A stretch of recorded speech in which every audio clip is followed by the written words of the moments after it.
Bab 376. Ini menyedihkan. Ketika kamu melihat lebih banyak komentar di situs yang mencuri karya kamu, ia memberitahu kamu para pembaca tersebut meludahi kamu. Ketika mereka berterima kasih kepada pencuri untuk bab ini, melakukan percakapan yang mengasyikkan, dan mendukung orang lain.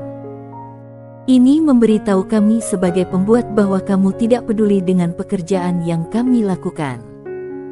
Dari semua situs besar di luar sana, JFB mungkin menerima sumbangan yang paling sedikit. Tidak mengganggu kami. Tetapi pencipta yang memberi kamu bab kadang-kadang 5-10x seminggu, dan kamu bahkan tidak bisa membaca bab di platform tempat mereka mengerjakannya. Itu cerita lain. Itu adalah kamu mengabaikan semua yang kita. Beberapa orang mungkin bertanya, apa gunanya melanjutkan? Jika kamu sangat membenci kami, kamu lebih suka membaca dari pencuri.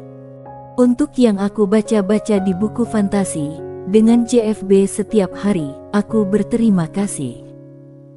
Aku memperhatikan Mozart, Gons 555, terpesona, Nisem, Jepep, Belkar, Laitedex, Zodiac, GM_Rusaku, Dohere, Siro, dan beberapa lainnya. Aku memperhatikanmu. Kamu telah mendukung buku fantasi JFB untuk sementara waktu hanya dari komentar kamu di sana-sini. Dan ada beberapa yang telah menyumbang. Andalah yang membuat kami terus maju. Adapun beberapa ribu orang, ya, ribuan, yang meludahi kami, membaca dan berterima kasih kepada mereka yang mencuri dari kami. Kamu membuat aku jijik, dan aku bangga memberitahu kamu. Hormat kami. J.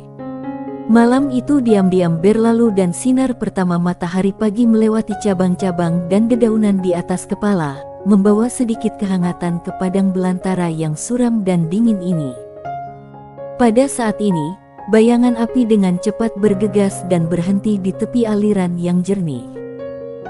Dengan armor kulit merah menyala terpampang di sosoknya, bau blood scarlet menggantung dari lengannya, dan sosok tubuh iblis, siapa lagi yang bisa melakukannya selain Red Lady? Red Lady berjongkok dan membasuh wajahnya dengan air jernih mengalir di uap. Setelah menyegarkan, dia menatap bayangannya sendiri di air dengan kosong. Di dalam air, dia melihat wajahnya yang cantik menatap kembali padanya. Wajahnya cantik dan menyihir, dan bisa dikatakan tiada taraf di antara teman-temannya. Meskipun wajahnya masih sangat cantik, wajahnya jauh lebih dingin dan ada perubahan besar dari wajahnya yang dulu.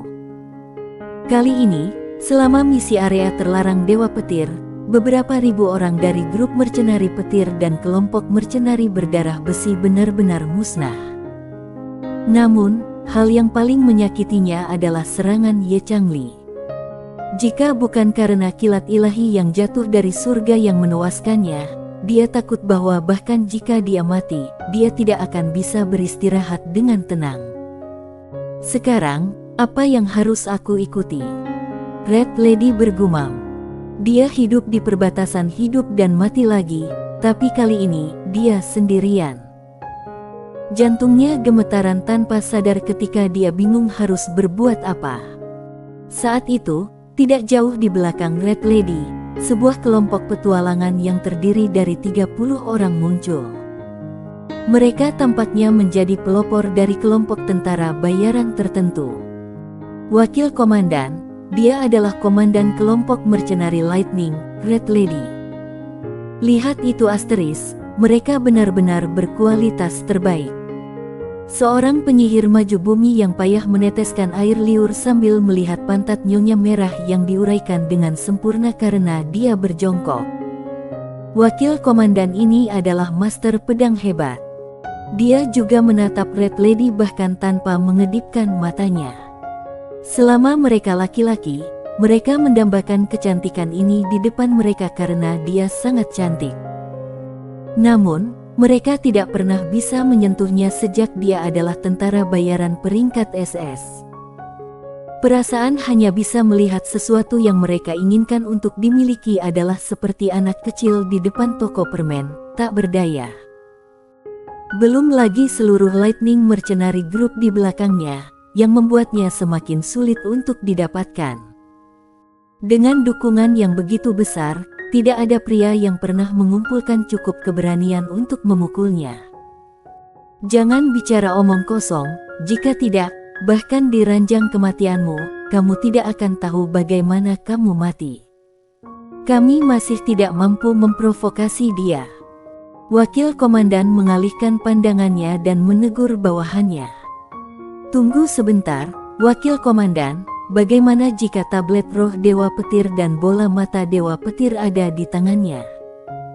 Kelompok mercenari petir mereka dan kelompok mercenari berdarah besi sangat kuat, mungkin bagi mereka yang menyelesaikan misi ini. Mata kecil penyihir bumi yang malang itu bersinar ketika dia berkata. Wakil komandan ragu-ragu setelah mendengar ini. Tiba-tiba, dia merasa bahwa kemungkinan itu terjadi sangat tinggi. Wakil komandan, lihat sekeliling, dia sendirian.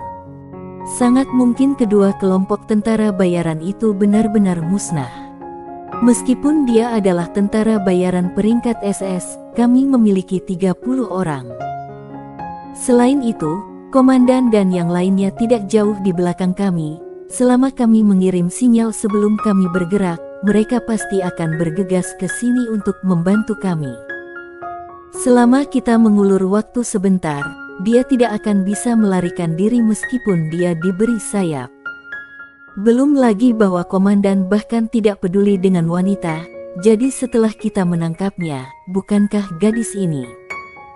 Penampilan pesulap bumi muncul bahkan lebih celaka. Dia tidak berusaha untuk meyakinkan wakil komandannya untuk mengambil langkah untuk menangkap Red Lady karena dia sudah bernafsu atas Red Lady untuk waktu yang lama sekarang. Pikirannya adalah, begitu wakil komandan makan daging, bukankah dia juga bisa minum sup? Ini, kata-katamu masuk akal, kami akan mengelilinginya dan kamu akan mengirim sinyal untuk memberitahu komandan dan yang lainnya untuk bergegas. Setelah mendengar apa yang dikatakan penyihir bumi, mata wakil komandan bersinar saat dia menatap Red Lady di depannya. Memindai ke atas dan ke bawah, tatapannya menjadi lebih panas ketika api di dalam dirinya dinyalakan. Ya, bahkan jika Red Lady kuat, bagaimana dia bisa mengambil 30 dari mereka dari Windstorm Mercenary Group sendirian? Tidak peduli apa kata orang, Windstorm Mercenary Group juga hampir tidak dianggap sebagai grup tentara bayaran A rank. Meskipun merupakan kelompok tentara bayaran A peringkat, mereka berada di bawah peringkat ini. Wakil komandan memerintahkan tim yang terdiri dari 30 orang untuk segera menyebar dan mengelilinginya, memotong jalur pelariannya. Para penyihir di belakang mulai mempersiapkan mantra sihir mereka dan 3 pencuri menggunakan keterampilan tersembunyi mereka untuk menghilang ke udara tipis. Semua orang mulai mendekat pada Red Lady dari segala arah. Red Lady yang tenggelam dalam pikirannya sedikit mengangkat kepalanya dan matanya yang indah memancarkan jejak niat membunuh. Dia sudah memperhatikan bahwa lusinan orang mengawasinya dari belakang, tetapi dia tidak pernah menyangka mereka akan menyerangnya.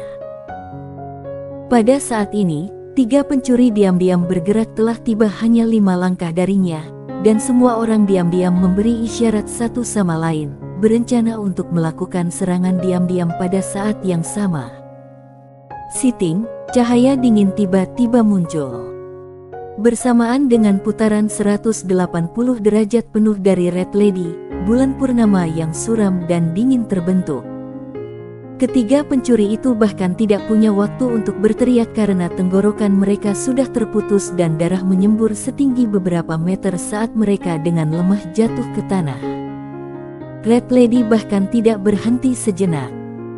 Busur darah merah di bahunya sudah muncul di tangan kirinya, dan tangan kanannya dengan cepat menarik tali busur. 3 panah yang terbuat dari elemen sihir api membuat 3 busur sempurna, menembak ke arah tempat para penyihir berkonsentrasi untuk mempersiapkan mantra sihir mereka. Tiba-tiba, 3 suara ledakan terdengar. Lusinan pohon menjulang dipecah-pecah dan mereka roboh ke tanah, sehingga menimbulkan jeritan darah yang terus-menerus mengental. Di antara 30 tentara bayaran dari Windenom Mercenary Group, hanya ada 5-6 dari mereka yang masih berdiri saat ini. Itu hanya sesaat sejak pertempuran dimulai, dan Red Lady telah memusnahkan lebih dari setengah dari mereka dalam sekejap. Red Lady mencibir sisa Windenom Mercenaries ketika dia memanfaatkan kekacauan yang disebabkan oleh pohon-pohon tumbang untuk melarikan diri. Secepat kilat, dia melarikan diri dari Windstorm Mercenaries melalui celah yang dia buat. Dia tahu grup mercenari Windstorm.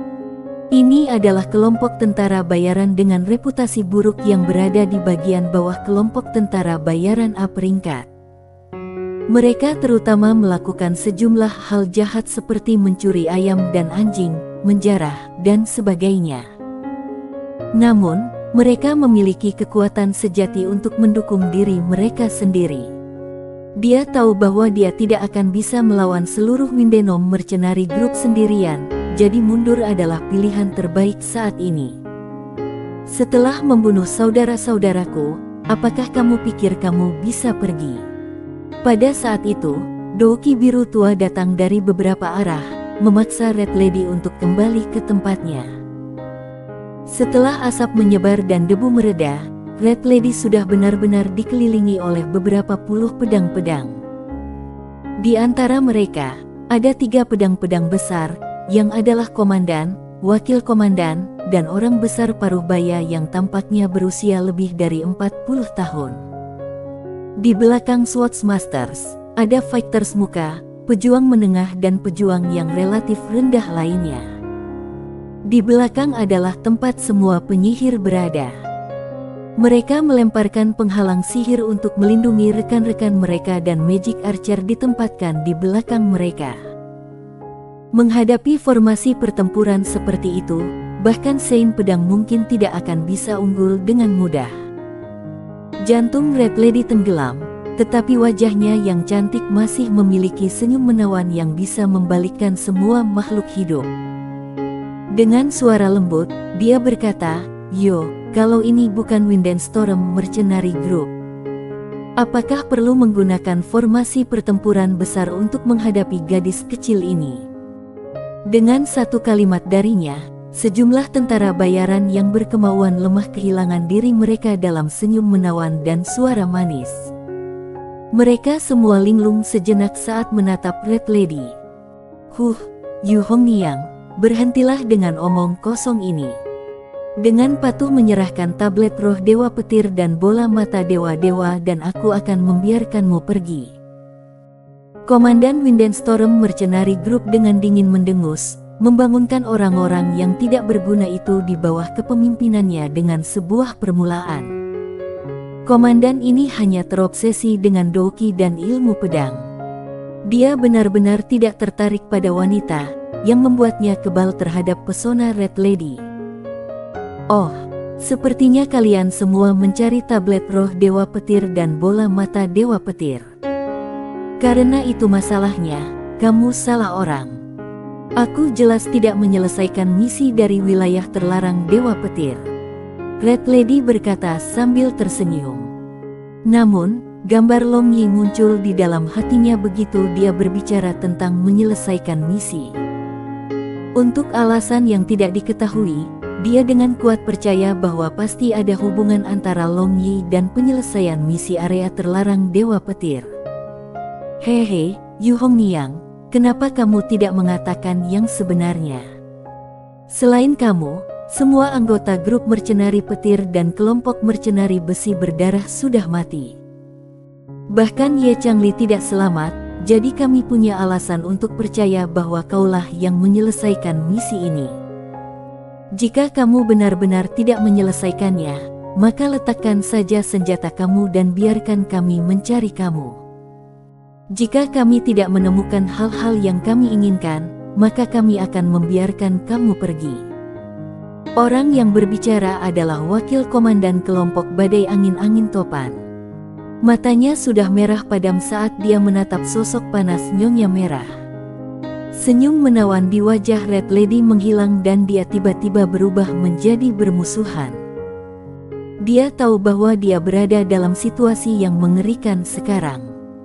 Meletakkan senjatanya tidak diragukan lagi melemparkan dirinya ke dalam jaring, dan dia tahu lebih baik daripada mendengarkan wakil komandan kelompok badai angin Windstorm. Hanya dengan melihat tatapan mesum wakil komandan, dia tahu bahwa jika dia meletakkan senjatanya dan membiarkan mereka menangkapnya, dia pasti akan menghadapi akhir yang buruk. Dia memutuskan, bahkan jika dia harus mati, dia akan menyeret beberapa dari mereka bersamanya. Tangkap dia. Aku tidak peduli apakah dia hidup atau mati. Komandan itu melambaikan tangannya, memerintahkan pasukannya untuk memulai serangan. Akan lebih baik untuk menangkapnya hidup-hidup. Sayang dia mati, kata wakil komandan dengan asteris. Tanda pisah, tanda pisah, tanda pisah, tanda pisah. Long Yi dan Barbarian Bull berjalan berdampingan sambil mendiskusikan beberapa masalah yang Barbarian Bull temui ketika mempraktekkan Evil Vanquishing Rod Technique dan Golden Bell Canopy. Sekarang, Barbarian Bull sudah hampir mencapai kesuksesan besar dalam kedua teknik ini. Namun, dia tampaknya telah mencapai hambatan, dan merasa sangat sulit untuk membuat kemajuan lebih lanjut dalam kultivasinya. Long Yi dengan hati-hati menganalisis situasi dan menunjukkan penyimpangan yang muncul di tengah-tengah budidaya Barbarian Bull dan solusi untuk masalahnya.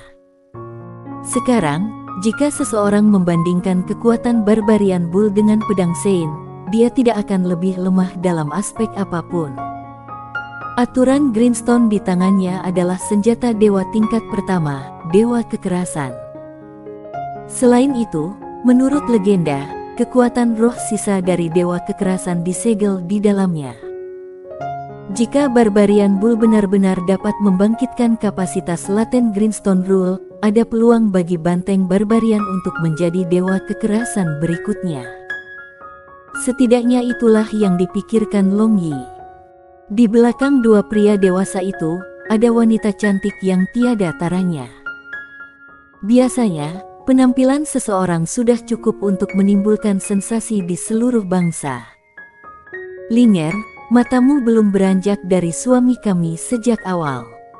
Bukankah malam pernikahan kemarin sangat manis? Melihat mata Feng Ling tidak meninggalkan Long Yi sejak mereka mulai bergerak, Leng Yuyu tidak bisa menahan diri untuk menggoda Feng Ling dengan suara rendah. Wajah cantik Feng Ling memerah dan memutar matanya. Dia berkata kepada Leng Yuyu, itu wajar. Tahukah kamu, suami kami sangat lembut ketika melakukan asteris, apakah kamu cemburu? Leng Yuyu tertawa dan berkata, cemburu. Terkadang, ya, tentu saja, aku akan cemburu. Tapi aku sudah memikirkannya. Suami kami adalah pria yang luar biasa.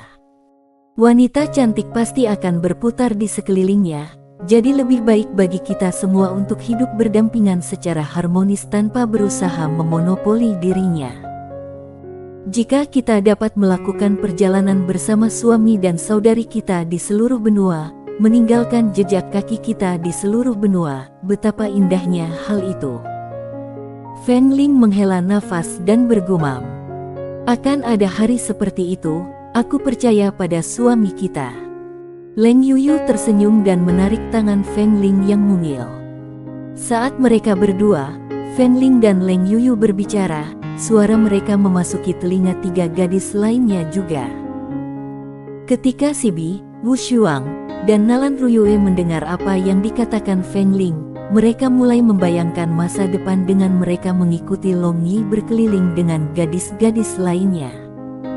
Mungkin saja, hari seperti itu akan datang. Tepat saat mereka tenggelam dalam pikiran, ketiga binatang buas yang bermain-main tiba-tiba berhenti. Telinga mereka secara bersamaan berdiri tegak ketika mereka mendengar sesuatu terjadi tidak terlalu jauh dari mereka. Long Yi mengerutkan kening. Dia tidak ingin ikut campur dalam bisnis orang lain, tapi kali ini dia tiba-tiba merasakan fluktuasi energi yang akrab dari pertempuran. Dia segera terbang tinggi di udara dan kebetulan melihat lampu merah melesat jauh. Busur darah merah. Red Lady dalam kesulitan. Murid Long Yi menyusut saat dia melihat ke arah-arah pertempuran. Memberi tanda agar yang lain mengikutinya, ia terbang menuju medan perang dengan kecepatan kilat. Bab 377. Apakah kamu memiliki novel yang selesai hanya duduk-duduk saja tanpa melakukan apa-apa? Apakah kamu ingin mendapatkan uang darinya? Yah, masuk sekarang dan kirimkan novel di profil kamu. Kamu akan mendapatkan penghasilan berdasarkan jumlah pengguna yang kamu tarik. Hanya novel dengan bahasa Inggris yang baik yang akan diterima. Red Lady melompat mundur untuk menghindari pedang Qi, sebelum melepaskan panah api yang mengamuk yang berhasil membunuh selusin tentara bayaran. Sebagai magic archer tingkat atas, kecepatan dan reaksinya sangat tinggi.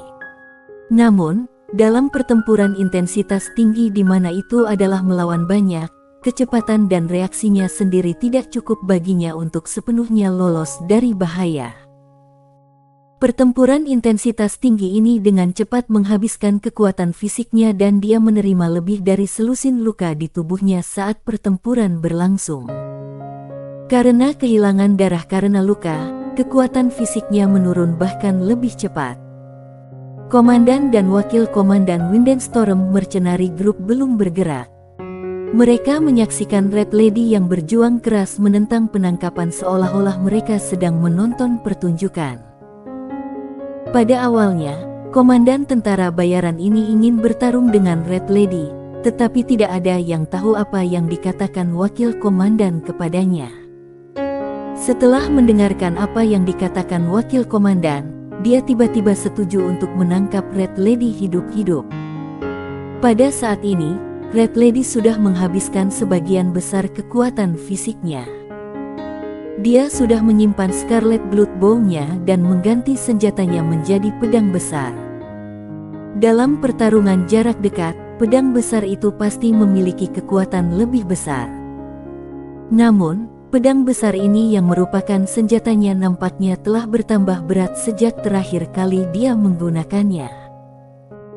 Dia dulunya bisa mengayunkan pedang besar ini dengan mudah di masa-masa sebelumnya, tetapi setelah tersedot oleh kekuatan fisik setelah bertarung dengan Windstorm Mercenaries begitu lama, dia bahkan berjuang untuk mengangkat senjata. Douki biru tua yang dipancarkannya juga jauh lebih redup dibandingkan dengan awal pertempuran. Kalian semua, mundurlah untukku. Biarkan aku mengurus ini. Wakil komandan bergegas maju dan menyerang dengan pedangnya yang besar. Satu energi dan yang lain lelah, hasilnya jelas. Namun, alih-alih mengakhiri pertempuran dengan cepat, wakil komandan mulai bermain-main dengan Red Lady. Dia menggunakan ki pedangnya untuk memotong baju besi merah-merah milik Nyonya Merah, mengungkapkan kulit putihnya yang tanpa noda kepada semua orang yang hadir. Hahaha, Nyonya Merah, patuh dan biarkan dirimu ditangkap dengan tangan terikat. Atau mungkin, kamu ingin mengekspos tubuh cantik kamu di depan semua saudara aku. Wakil komandan tertawa terbahak-bahak. Red Lady menggertakkan giginya dengan malu, tetapi ekspresinya tetap sama. Dia tiba-tiba berhenti bergerak dan berkata sambil tersenyum, "Ini hanya tas kulit yang keji, tidak ada yang berharga. Jika kalian ingin melihatnya, jadilah tamu aku." Wakil komandan itu tercengang dan tiba-tiba menyadari bahwa Red Lady telah menyerah melawan penangkapan. Dia menggunakan pedangnya untuk menusuk ke arah dada Red Lady, tetapi berhenti pendek dari kulitnya, memotong baju kulitnya, mengungkapkan bra merah menyala dengan mawar putih disulam di atasnya. Dalam sekejap, suara air liur menelan bergema di medan perang. Tidak ada tentara bayaran yang berpaling, dan beberapa dari mereka bahkan mengalami mimisan. Wakil komandan ini, Seolah-olah seekor serigala mengerikan yang melihat daging, dengan sigap menarik pedangnya yang besar sementara tangannya yang lain dengan sangat tidak sabar meraih ke arah dada Red Lady yang menjulang tinggi. Melihat Red Lady sangat tenang, Komandan Windstorm Mercenary Group hendak meneriakkan peringatan. Namun, dia melihat bahwa Red Lady telah memejamkan matanya dalam penghinaan yang menyebabkan dia tutup mulut. Ah! Jeritan membangunkan semua orang dengan kaget. Mereka melihat tenggorokan wakil komandan Windstorm Mercenary Group ditusuk dengan benda tajam. Dia terhuyung-huyung mundur dengan darah memancar keluar dari tenggorokannya, dan dengan memutar matanya, dia jatuh ke tanah dan berhenti bernapas. Red Lady tertawa, tetapi matanya dan senyum menawan penuh dengan niat membunuh. Dia membelai cincin yang dia pakai di tangan kanannya. Justru cincin ini yang memungkinkannya untuk meningkatkan 2 kali lipatnya sebesar 40%. Selain peningkatan 40% dalam Douki, cincin ini memiliki serangan tersembunyi. Itu bisa menembakkan paku tajam yang bisa mencapai hasil yang tidak biasa dan tak terduga ketika musuh tidak siap. Ketika wakil komandan Windstorm Mercenary Group melonggarkan penjagaannya dan memperpendek jarak, dia memiliki peluang 100% untuk membunuhnya dengan serangan mendadak. Potong wanita berbisa ini menjadi potongan-potongan untukku. Komandan Windstorm Mercenary Group meraung ketika dia secara pribadi menyerbu ke medan perang. Red Lady bergerak ke samping untuk menghindar saat dia mendesah dalam hatinya. Sepertinya sulit baginya untuk lolos dari kematian kali ini. Namun, karena dia sudah membunuh wakil komandan Windstorm Mercenary Group, binasa bersama dengan komandan ini juga bisa dianggap sebagai keuntungan baginya. Red Lady membuang pedang besar itu dan memegang bow Blood Scarlet dengan kedua tangannya. Aura hangat langsung memasuki tubuhnya dari haluan yang mengguncang kekuatan rohnya. Menggunakan busur untuk menahan serangan dari sekelilingnya, dia diam-diam meneriakkan mantra untuk melepaskan kekuatan Scarlet Blood Bow. Namun, karena banyaknya serangan, jumlah luka di tubuhnya meningkat setiap detik. Busur darah merah ini memiliki rahasia. Di seluruh dunia ini, hanya Red Lady yang tahu bahwa sejumlah besar energi api disegel di dalam bow Blood Scarlet. Begitu dia membuka segelnya, ledakan besar, tidak kalah dengan mantra sihir terlarang akan terjadi. Red Lady tidak peduli jika dia mati ketika dia melepaskan ledakan dari haluan, dia hanya ingin membawa seluruh grup mercenari Windstorm bersamanya. Merasakan bahwa Red Lady merencanakan sesuatu, komandan kelompok Windstorm Mercenary menyadari ada sesuatu yang salah. Saat pedangnya menusuk ke bahu Red Lady, dia bisa melihat bahwa Scarlet Blood Bow memancarkan cahaya merah berdarah. The Bowlet Blood Bow yang bersinar memberi komandan rasa krisis yang belum pernah terjadi sebelumnya ketika dia tanpa sadar mundur sambil berteriak, "Semua orang, mundur. Sekarang kamu mau pergi. Sangat terlambat." Red Lady berkata ketika wajahnya yang cantik menjadi kemerahan, tetapi matanya berfluktuasi dengan niat membunuh yang mematikan. Itu betul. Tak satu pun dari mereka yang meninggalkan tempat ini. Sebuah suara tiba-tiba bergema dari segala arah, dan dengan ledakan sonik, sejumlah tentara bayaran yang relatif lebih lemah berdarah dari 7 lubang dan mati di tempat. Mata Red Lady berkedip, mengungkapkan jejak senyum yang indah ketika dia bergumam, "Apakah dia?" Namun, dia sudah menyelesaikan mantra dan tidak dapat membalikkan ledakan Scarlet Blood Bow. Udara di langit terdistorsi dan sosok Long Yi muncul di atas tentara bayaran. Dia mengenakan gaun putih susu dan rambut hitamnya berkibar tertiup angin. Terlebih lagi, senyum buruk di wajahnya membuat hati Red Lady sedikit bergetar. Mampu melihat dia sebelum dia meninggal, Tuhan telah benar-benar memberkatinya. Tak lama setelah itu, Wu Shuang dan yang lainnya muncul, diikuti oleh Barbarian Bull dan 3 binatang buas. Merasakan kelainan yang datang dari Red Blood Bow, Red Lady memegang, sebuah pemikiran muncul di benak Long Yi. Dengan kilatan cahaya keunguan ungu, ruang di sekitarnya menjadi kosong dari elemen sihir. Akibatnya, Scarlet Blood Bow yang berada di tangan Red Lady kembali normal, menyegel energi api di dalamnya. Ini adalah domain, dia adalah Master Archmage. Kali ini, kita benar-benar mati. Melihat situasi saat ini sama sekali tidak meyakinkan, penyihir bumi yang malang itu berpikir untuk menggunakan sihir bumi untuk menyelinap pergi. Namun, karena Long Yi telah menghilangkan elemen sihir di daerah itu, penyihir bumi yang malang tidak bisa menggunakan sihirnya yang melarikan diri sama sekali. Karena itu, dia berteriak keras, berharap keajaiban akan terjadi dan dia akan dapat menghindari bencana yang bertiup ke arahnya. Long Yi tersenyum, ya. Dia memang menggunakan domain. Sihir petirnya telah mencapai puncak Master Archmage, dan dikombinasikan dengan pemahamannya yang terbaik, dia sudah menguasai penggunaan domain. Basmi semua, jangan tinggalkan apa-apa. Senyum Long Yi menjadi sedingin es ketika dia memberi satu perintah. Mendengar perintah itu, Barbarian Bull, serta ketiga binatang buas memulai pembantaian sepihak mereka.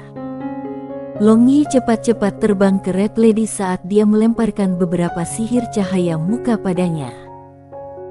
Dengan suara lembut, dia meyakinkannya, "Kakak perempuan, aku datang terlambat, membuat kamu menderita keluhan." Red Lady tersenyum dan ingin menggodanya, tetapi tidak ada yang keluar dari mulutnya. Dia berdiri di sana dengan mulut terbuka, sementara air mata mengancam mengalir keluar dari matanya. Melihat bahwa dia akan menangis, Long Yi tidak peduli dengan pendapat orang lain lagi. Dia langsung meraih Red Lady dengan tangannya dan menariknya ke pelukannya sebelum berkata, "Kakak perempuan, dada adik lelaki ini akan selalu terbuka lebar untukmu." Red Lady bersarang di dada hangat Long Yi dan tubuhnya melunak. Pelukan adik laki-lakinya benar-benar nyaman pada saat ini. Jika dia diberi pilihan, dia akan memilih untuk tidak pernah meninggalkan pelukan Long Yi selama sisa hidupnya. Bagaimanapun, dia tahu bahwa dada ini bukan miliknya. Beberapa menit kemudian, Red Lady dengan ringan mendorong Long Yi menjauh dan ekspresinya kembali normal. Sambil tersenyum, dia berkata, "Saudaraku, terima kasih telah meminjamkan dadamu untuk bersandar. Itu pasti nyaman, tidak heran kamu bisa menipu begitu banyak gadis untuk menjadi istri kamu. Ini tidak curang, ini pesona." Long Yi dengan dingin melemparkan rambut hitamnya ke belakang dan menjelaskan, dengan ekspresi serius di wajahnya. Red Lady hanya tersenyum dan mulai melihat-lihat. Dia terkejut melihat Barbarian Bull dan ketiga dewa-dewa membunuh seluruh kelompok badai angin Windstorm sendirian. Hampir 1000 orang dibantai seolah-olah mereka adalah ayam di peternakan ayam oleh combo mengerikan Barbarian Bull dan 3 binatang buas. Terutama Barbarian Bull, dengan Greenstone Rule-nya menari dan memancarkan lingkaran hijau yang kejam, orang-orang meledak dengan kabut darah dan organ-organ internal yang terbang di seluruh langit. Melihat dari dekat ke Barbarian Bull, mereka bisa melihat bahwa dia benar-benar menikmati adegan berdarah seperti ini. Setiap kali dia berhasil membuat seseorang meledak menjadi kabut darah dengan peraturan Greenstone, dia tampak sangat bersemangat. Pada saat ini, Komandan Windstorm Mercenary Group sangat ketakutan sehingga wajahnya pucat dan kakinya terus gemetaran.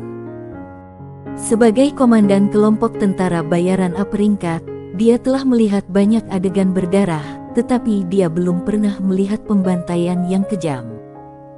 Belum lagi bahwa orang-orang yang dibantai adalah laki-laki di bawah tanggung jawabnya. Sementara komandan masih melihat pembantaian yang dilakukan oleh mereka berempat, dia tidak menyadari bahwa dia menjadi satu-satunya yang tersisa. Barbarian Bull menjilat bibirnya, dan membawa aturan Greenstone yang berlumuran darah, dia berjalan menuju komandan, langkah demi langkah. Komandan tentara bayaran ini bangun dengan kaget seolah bangun dari mimpi buruk.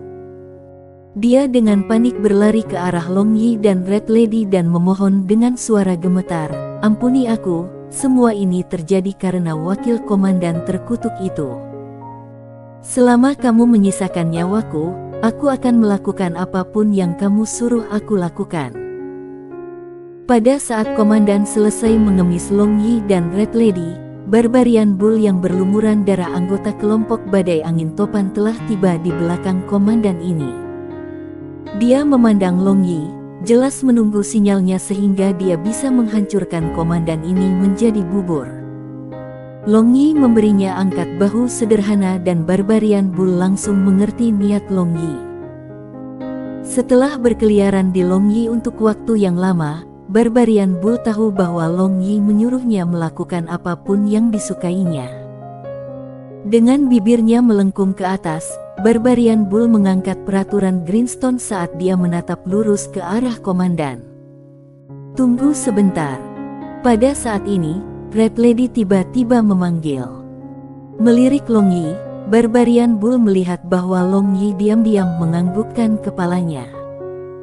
Akibatnya, Barbarian Bull tidak punya pilihan selain mundur ke samping. "Terima kasih banyak atas kemurahan hatimu, Red Lady, terima kasih banyak."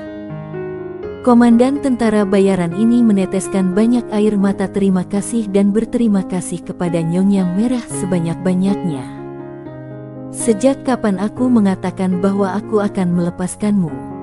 Red Lady berjalan di depan komandan dan berkata sambil tersenyum.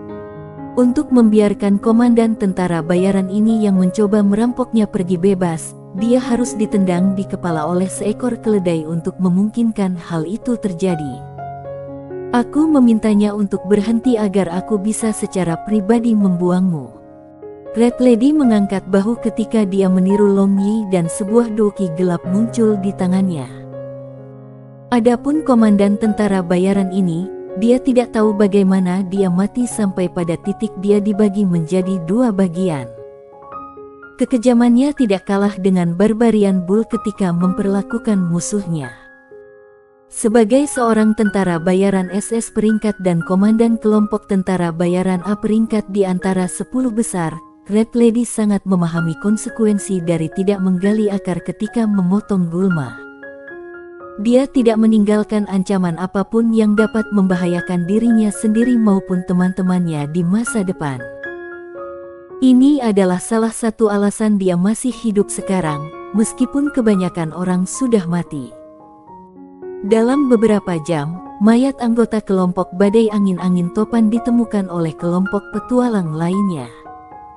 Beberapa petualang veteran menganalisis ini dan memastikan ini adalah pembantaian sepihak. Metode si pembunuh begitu kejam sehingga mereka yang menemukan mayat-mayat itu ketakutan. Dari ratusan mayat di tanah, mereka tidak dapat menemukan bahkan satu mayat pun. Potongan daging dan organ internal ada di mana-mana, dan banyak orang tidak bisa menahan muntah setelah melihat pemandangan yang menjijikkan ini. Kelompok tentara bayaran A peringkat dengan hampir 1.000 orang musnah dalam waktu singkat. Ini menciptakan sensasi besar di seluruh Blue Waves kontinen. Hampir semua bar petualang berdiskusi tentang topik ini. Beberapa orang mulai memperkirakan variabel masa depan di benua gelombang biru, tetapi tidak satu pun dari mereka yang tahu tentang apa yang akan terjadi di benua gelombang biru yang kacau ini. Bab 378. Apakah kamu memiliki novel yang selesai hanya duduk-duduk saja tanpa melakukan apa-apa? Apakah kamu ingin mendapatkan uang darinya? Yah, masuk sekarang dan kirimkan novel di profil kamu. Kamu akan mendapatkan penghasilan berdasarkan jumlah pengguna yang kamu tarik. Hanya novel dengan bahasa Inggris yang baik yang akan diterima.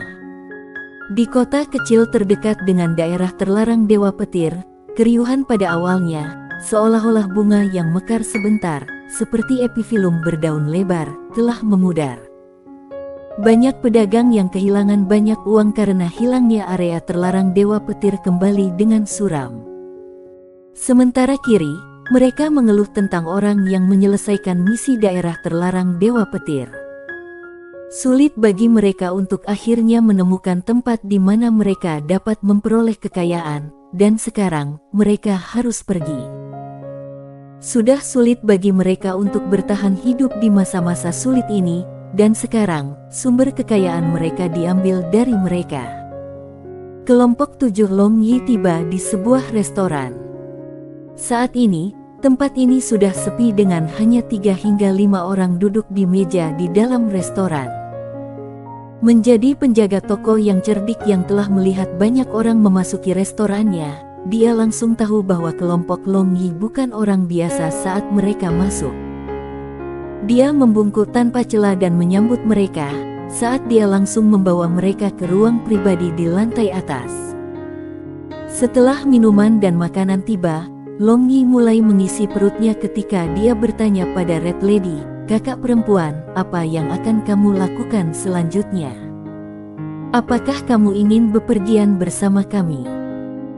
Ketika mereka sedang dalam perjalanan ke kota ini, Red Lady telah memberitahu mereka pengalamannya di dalam daerah terlarang Dewa Petir, dengan pengecualian dari insiden di mana Ye Changli mencoba memperkosanya.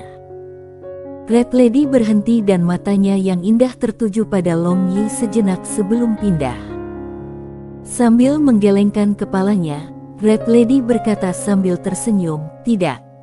Pertama, aku berencana untuk pergi ke persekutuan mercenari untuk memecat kelompok mercenari petir. Adapun hal-hal setelah itu, aku akan memikirkannya lain kali." Long Yi kaget. Ketika dia meminta Red Lady untuk mengikuti grup untuk bepergian bersama, dia berpikir bahwa Red Lady pasti akan setuju. Namun, yang mengejutkannya, dia dengan tegas menolaknya. Namun demikian, dia mengangguk dan tidak mendesaknya mengikuti mereka karena dia jelas tahu karakter Red Lady. Dia adalah wanita yang sangat kuat dan mandiri, dan begitu dia memutuskan, dia tidak akan mengubah keputusannya dengan mudah. "Kakak perempuan, datang bersama kami. Kita bisa saling menjaga di jalan." Kali ini, Nalan Ruyue adalah orang yang membuka mulutnya. Sebelumnya, dia selalu memiliki perasaan tidak enak terhadap hubungan Long Yi dengan Red Lady. Namun, setelah berinteraksi dengan Red Lady, Nalan Ruyue telah mengubah pandangannya dan mendesak Red Lady untuk tetap bersama mereka. Red Lady terkejut ketika dia mendengar apa yang dikatakan Nalan Ruyue. Dia tidak pernah berharap Nalan Ruyue mendesaknya untuk tetap bersama kelompok itu. Evaluasi Nalan Ruyue langsung naik lebih tinggi di dalam hatinya ketika dia menjawab sambil tersenyum, "Adik perempuan, tidakkah kamu takut aku mencuri suamimu? Jika aku mengikuti kalian semua, bukankah akan ada lebih banyak kesempatan bagiku untuk merebut Long Yi dari kalian semua?" Nalan Ruyue memutar matanya ke arah Long Yi dan menjawab, "Jika kamu ingin merebut, lalu merebut, siapa yang peduli padanya?" Red Lady terkikik dan penampilan centilnya membuat Long Yi linglung sampai Nalan Ruyue menjepit daging lembut di pinggangnya, membangunkannya dengan kaget. Red Lady memang sangat cantik dan tidak akan ada lelaki yang bisa menolak pesonanya. "Adik perempuan, bolehkah aku tahu siapa yang cemburu sepanjang hari ketika aku bergabung dengan kelompok kamu? Aku ingat melihat wajah masammu dalam perjalanan kembali ke Blue Moon City." Red Lady tertawa. "Siapa yang iri padanya? Aku hanya marah karena dia melihat kamu, kakak, dengan mata bejat." Wajah cantik Nalan Ruyue menjadi merah ketika dia mencoba membenarkan dirinya sendiri. Nalan Ruyue keras kepala dan tidak mau mengakui cemburu pada Red Lady. Sebagai akibatnya, dia mengalihkan semua kesalahan pada Long Yi. "Adik perempuan, yakinlah, kakak masih ingin bepergian sendirian. Bagaimanapun, terima kasih." Red Lady menyesap tehnya sambil melirik Long Yi dengan cepat. Ketika dia melihat dia tersenyum padanya, dia tiba-tiba merasa bahwa di antara semua orang yang hadir saat ini, hanya Long Yi yang bisa memahami pikirannya. Meskipun ada banyak di sini yang tidak mengerti arti di balik tindakannya, Red Lady merasa bahwa selama Long Yi memahaminya, itu sudah cukup. Memiliki kepercayaan diri seperti itu adalah berkat besar dalam hidupnya. Sementara kelompok itu berbicara di meja, para koki di restoran mengeluh tentang kelompok Long Yi. Siapa orang-orang ini? 10 babi utuh yang dipanggang, lebih dari 100 bebek panggang dan tumpukan hidangan lainnya sebenarnya tidak mampu memuaskan rasa lapar mereka. Mungkinkah orang-orang ini benar-benar memiliki lubang hitam untuk perut? 7 orang itu telah makan cukup untuk memberi makan 100 orang, namun itu masih belum cukup bagi mereka. Sementara mereka mengeluh, mereka tidak menyadari bahwa sebagian besar makanan telah masuk ke perut ketiga binatang buas. Setelah beberapa jam menikmati makanan mereka keluar dari restoran setelah membayar. Setelah mereka membayar, penjaga toko memandang mereka dengan tatapan yang seolah-olah dia enggan berpisah dengan mereka. Namun, ada senyum lebar di wajahnya yang tidak tertutup dan matanya bersinar ketika dia melihat mereka. Pelanggan yang sangat dermawan, jika dia bisa bertemu dengan pelanggan yang begitu dermawan setiap hari, betapa indahnya itu. Penjaga toko membentangkan telapak tangannya yang gemuk ketika dia menatapnya dengan tanda-tanda dolar di matanya. Ada koin ametis asli diam-diam tergeletak di atasnya. Ketika rombongan mencapai pintu keluar kota yang tidak jauh dari restoran, mereka melihat ada 2 jalan yang menuju ke arah yang berbeda di depan mereka. 7 orang berhenti di persimpangan ini karena mereka semua tahu bahwa waktu untuk berpisah telah tiba. Red Lady masih mengenakan armor kulit skintit merah menyala dengan bau blood scarlet di bahunya.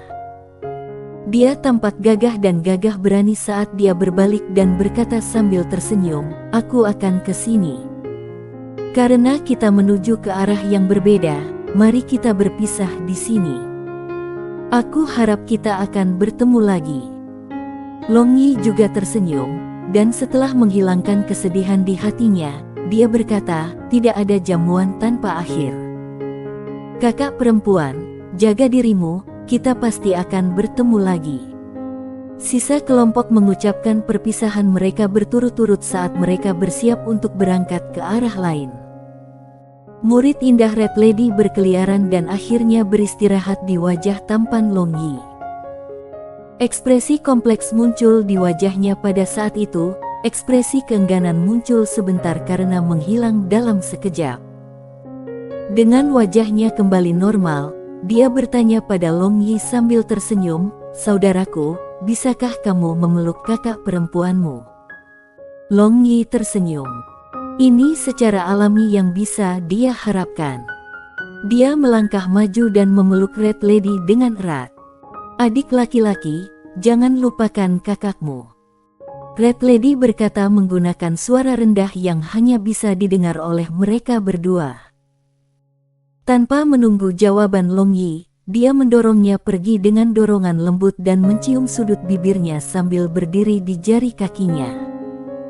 Setelah itu, dia segera berbalik dan pergi sambil tersenyum. Sebentar lagi, dia menghilang dari pandangan semua orang. Long Yi tersenyum dan menggelengkan kepalanya.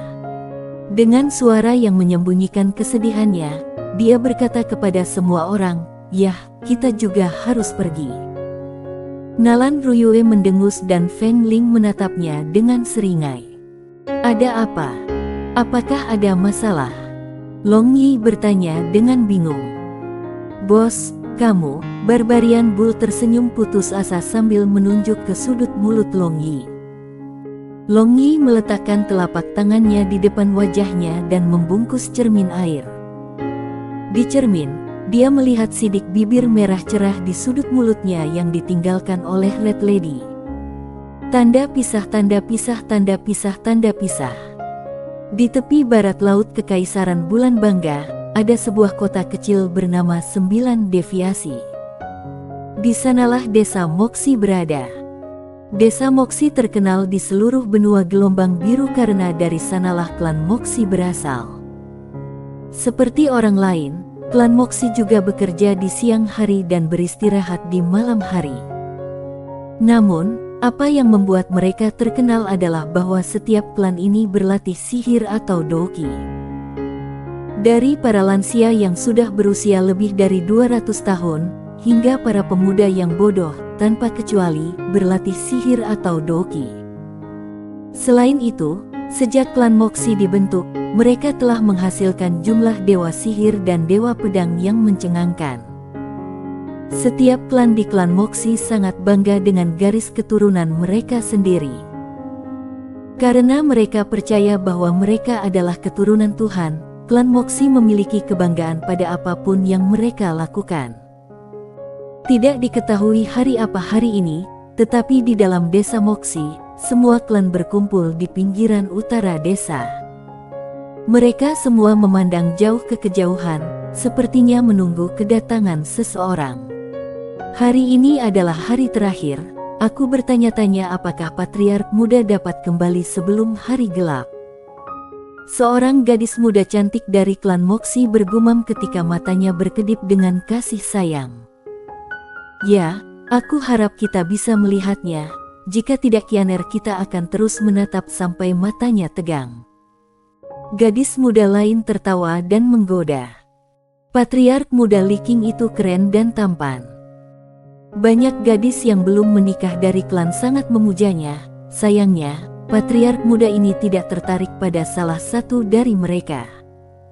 Dia selalu memiliki ekspresi dingin di wajahnya dan menolak untuk berinteraksi dengan siapapun. Begitu penuh kebencian, kakak perempuan menggodaku lagi. Sebagai soal fakta, aku sangat puas dengan bisa melihat patriark muda setiap hari. Aku tidak pernah memiliki harapan yang berlebihan karena hati patriark muda tidak lagi memiliki tempat bagi wanita manapun. Gadis muda bernama Kianer menghela nafas dan tampak agak sedih ketika dia berbicara tentang bagaimana leluhur muda itu tidak akan pernah memiliki tempat di hatinya untuk seorang wanita. Mungkinkah leluhur muda itu sudah memiliki seseorang yang ia sukai? Siapa dia? Seorang gadis muda dengan rasa ingin tahu bertanya. Kianer melihat sekeliling dan berbisik di telinganya. Gadis muda itu dengan lembut berseru dan segera menutup mulutnya. Kemudian, dia merendahkan suaranya, "Bagaimana kamu tahu? Sebenarnya, ini bukan rahasia. Setiap orang yang taat dan berhati-hati dapat memperhatikan hal ini. Dia adalah alasan leluhur muda itu menjadi orang yang sedingin es." Kianer berkata saat dia merasakan kehilangan. Tepat ketika gadis muda lainnya ingin menggali lebih dalam, kerumunan tiba-tiba bersorak. Kianer melihat sejauh matanya bisa melihat dan di kejauhan, dia melihat titik hitam kecil. Titik hitam kecil itu bertambah besar dengan cepat menyerbu ke sisi mereka. Kecepatan yang dia perlihatkan sangat cepat karena dia berhasil melakukan perjalanan melintasi jarak yang begitu besar dalam beberapa detik. Beberapa saat yang lalu, mereka bahkan tidak bisa melihat wajahnya dengan jelas, tetapi pada saat berikutnya, dia sudah berada di depan mereka semua. Liking sedikit membungkuk dengan hormat kepada klan yang bersorak-sorai. Namun, ekspresinya masih sedingin es dan dia tidak mengatakan sepatah kata pun. Sekarang, rambut hijau panjangnya diikat dengan santai di bagian belakang kepalanya. Pakaiannya compang camping dan dia dipenuhi noda darah yang telah lama mengering. Jelas dengan pandangan bahwa dia telah mengalami pertempuran yang kejam selama dia pergi. Ayah, untungnya, putra ini tidak gagal menyelesaikan misinya. Aku telah menembus jalur tes ke-17, Hell Magic Forest. Ayah, perkenankan anak ini memasuki jalan tes ke-18, penjara surgawi. Liking berjalan ke depan seorang pria paruhbaya yang tinggi dan kokoh dan berlutut meminta izin. Bahkan ketika menghadapi ayahnya sendiri, Ekspresinya tidak berubah sedikit pun. Kinger, istirahatlah selama 2 hari. Setelah 2 hari, aku akan mengizinkan kamu untuk memasuki ujian terakhir, penjara surgawi. Aku harap kamu tidak mengecewakan aku. Pria paruh baya itu menganggukkan kepalanya dan sedikit kebahagiaan muncul di matanya yang dingin. Dia sangat puas dengan putranya. Ketika dia seusia Li Qing, dia tidak akan pernah berani menantang 18 jalur tes kejam Moxie Clan. Namun, putranya, Li Qing, mampu melewati 17 jalur uji untuk mencapai jalur yang paling sulit, yang ke-18. Tidak pernah dalam imajinasinya yang terliar ia akan berpikir bahwa putranya akan menjadi seorang jenius luar biasa yang melampaui dirinya sendiri. Li Qing merespons dengan persetujuan sebelum bangkit dan berjalan menuju desa. Adapun kerumunan klan, mereka bergerak ke samping, membuka jalan baginya untuk berjalan. Ketika Li Qing melanjutkan kembali ke desa, setiap penduduk desa melihat kejauhan dan ekspresi dingin dari Li Qing. Bagian belakang patriark muda terlihat sangat kesepian, gumam Qianer. Beberapa saat yang lalu, ketika Li Qing menyikatnya, dinginnya yang keluar dari tubuh Li Qing hampir membekukannya menjadi balok es. Klan Moxie Clan adalah orang yang sangat sederhana. Rumah mereka dibuat menggunakan kayu dan batu tanpa hiasan berlebihan. Satu-satunya hal yang tampak mewah adalah senjata yang digantung di dinding setiap rumah tangga. Ada berbagai macam pedang dan ada staf sihir dari berbagai elemen. Siapapun dari senjata di rumah tangga klan Moxie akan bisa mendapatkan harga setinggi langit jika dijual di dunia luar. Belum lagi pedang es dingin yang digunakan Li Qing, pedang itu sangat berharga. Li Qing, setelah berganti pakaian, duduk bersila di tempat tidur dan meletakkan Cold Ice Sword yang hampir transparan di pangkuannya. Di antara 18 jalur uji dari klan Moxie, selain 6 jalur pertama yang dianggap cukup mudah, jalur setelah yang ke-6 akan meningkat dalam kesulitan secara eksponensial. Li Qing telah melayang-layang di gerbang neraka berkali-kali dan hampir melihat Raja Neraka berkali-kali. Namun, ia berhasil berjuang dan mempertahankan hidupnya. Setelah mengalami segala macam situasi yang mematikan, kekuatan Li Qing tumbuh sangat besar. Garis keturunan ilahi dalam tubuhnya benar-benar terbangun, dan siluet binatang buas yang dia panggil jauh lebih jelas sekarang. Tuan muda, Li Qing tidak akan mengecewakanmu. Li Qing berkata dengan lembut, dan fluktuasi muncul di matanya yang membeku. Bab 379. Apakah kamu memiliki novel yang selesai hanya duduk-duduk saja tanpa melakukan apa-apa? Apakah kamu ingin mendapatkan uang darinya? Yah, masuk sekarang dan kirimkan novel di profil kamu. Kamu akan mendapatkan penghasilan berdasarkan jumlah pengguna yang kamu tarik. Hanya novel dengan bahasa Inggris yang baik yang akan diterima.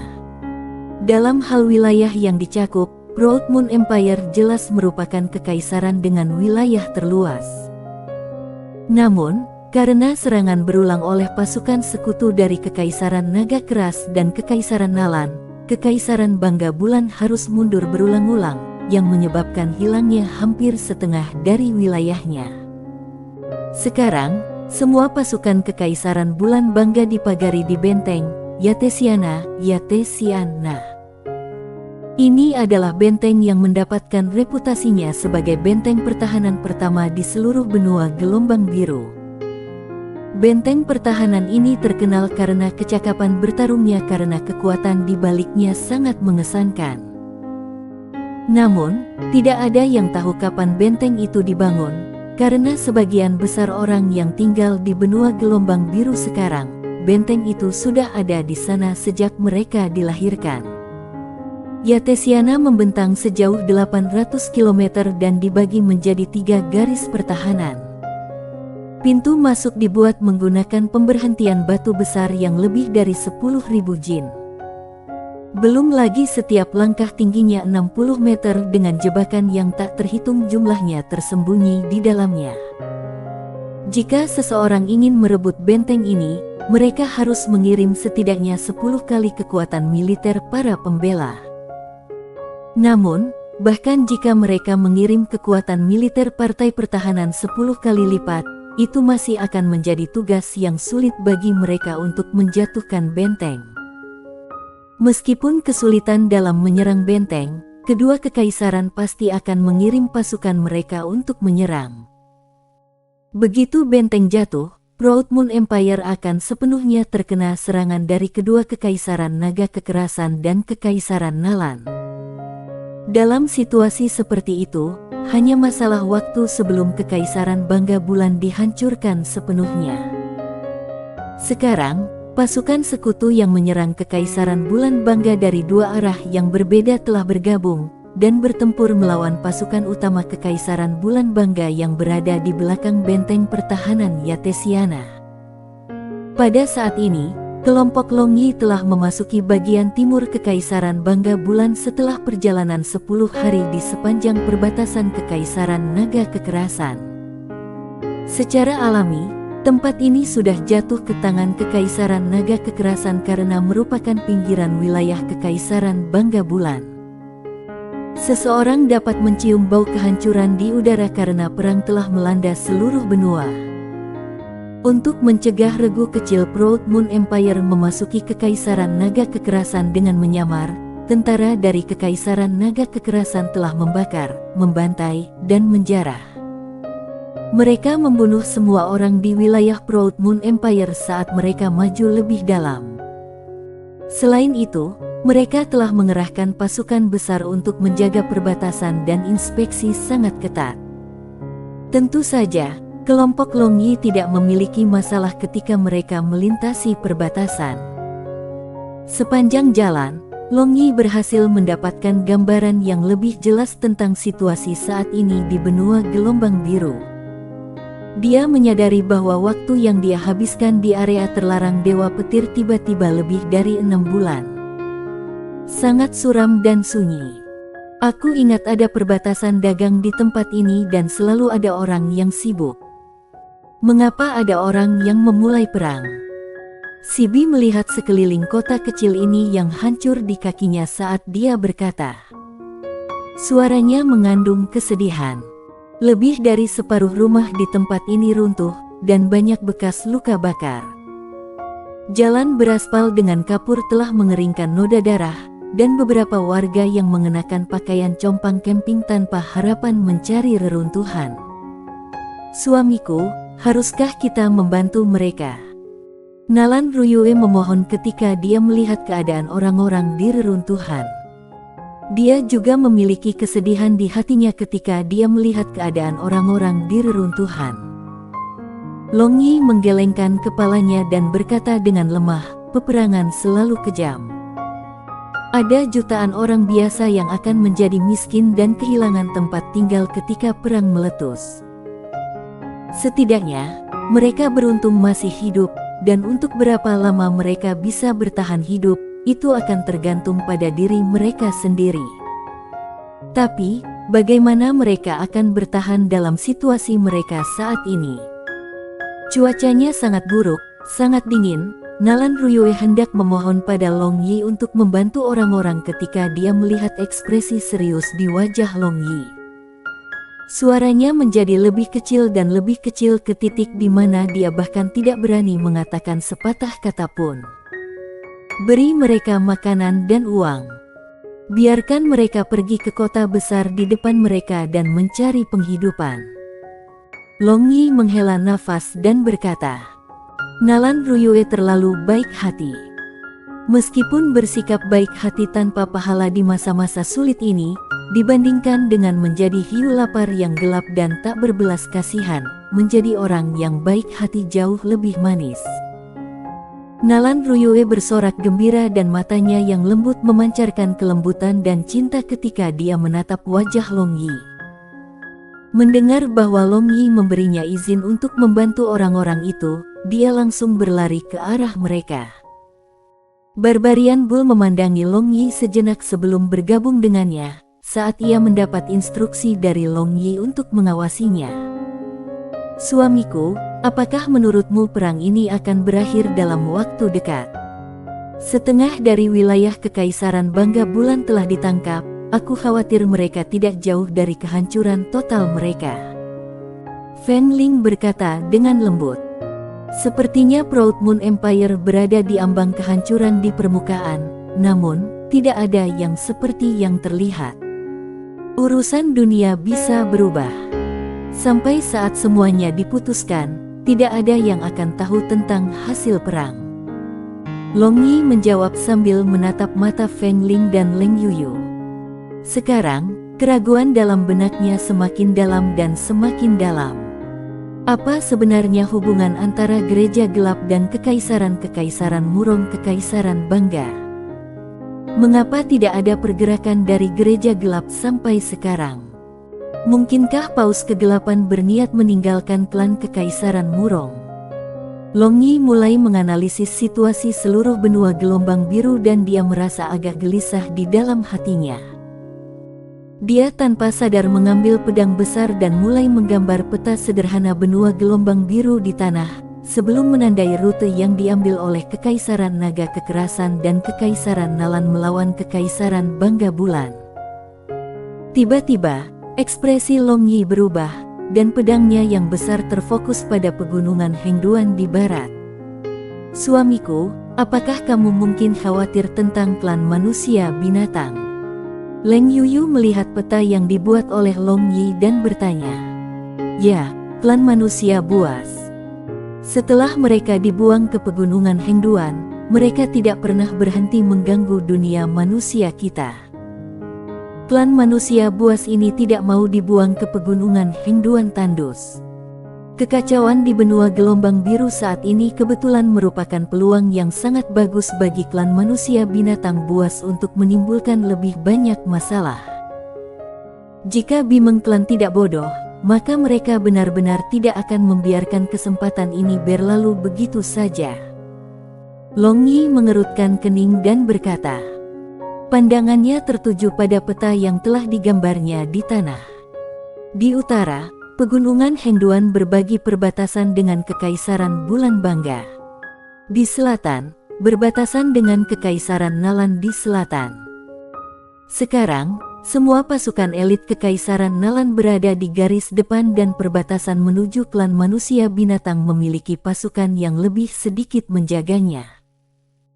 Jika Kekaisaran Bangga Bulan dan klan manusia binatang berkolusi satu sama lain, maka bukankah itu? Long Yi bergumam dan kulitnya tiba-tiba berubah.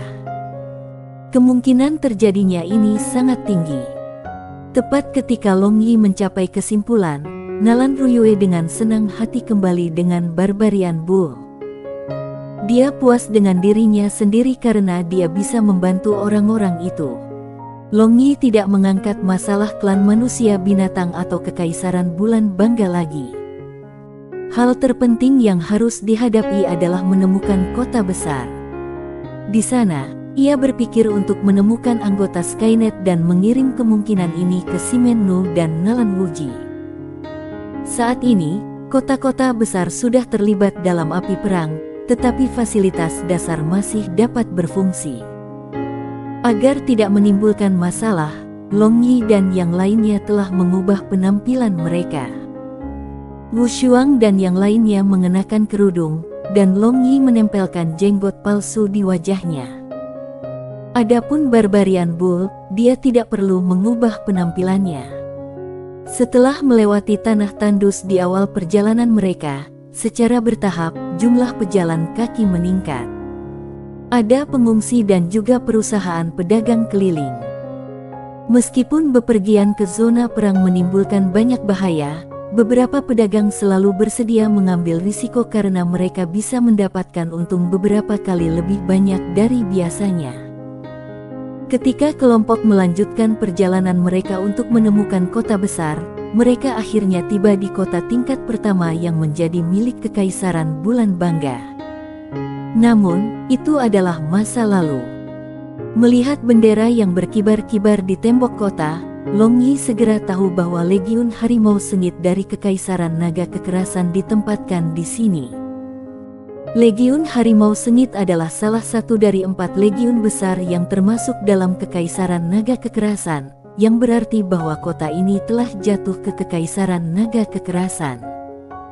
Legiun Harimau Sengit, bersama dengan Legiun Condor, keduanya berada di bawah komando langsung Long Zan. Untuk memasuki kota, kelompok Long Yi mengikuti di belakang karavan besar. Ketika karavan mencapai gerbang kota, seseorang yang tampak seperti manajer karavan turun dan pergi ke tentara menjaga gerbang. Bersamaan dengan kata-kata sanjungan, manajer memasukkan beberapa koin emas ke tangan prajurit itu. Tentara ini segera berseri-seri dengan sukacita dan memberi perintah untuk membiarkannya lewat, bahkan pencarian rutin pun dikecualikan. Legiun Harimau Sengit. Ini lebih seperti Sikchet Legion. Long Yi mencibir. Sebagai salah satu dari 4 legiun utama, murid militer mereka secara tak terduga sangat longgar. Long Zan benar-benar rabun dari usia tua. Ketika kelompok Long Yi hendak melintasi gerbang kota, 2 tentara yang mempertahankan gerbang kota memblokir jalan mereka dengan tombak panjang mereka. Mereka jelas menunggu Long Yi untuk batuk beberapa koin emas atau upeti lainnya sebelum membiarkannya masuk. Long Yi tersenyum dan memberikan beberapa koin emas kepada 2 prajurit ini. Kedua prajurit ini akan membiarkan mereka lewat, tetapi pandangan mereka jatuh pada wanita yang mengenakan kerudung di belakang Long Yi. Meskipun Wu Shuang dan yang lainnya mengenakan kerudung, deposisi dan figur mereka yang indah tetap menonjol dari kerumunan. Mereka.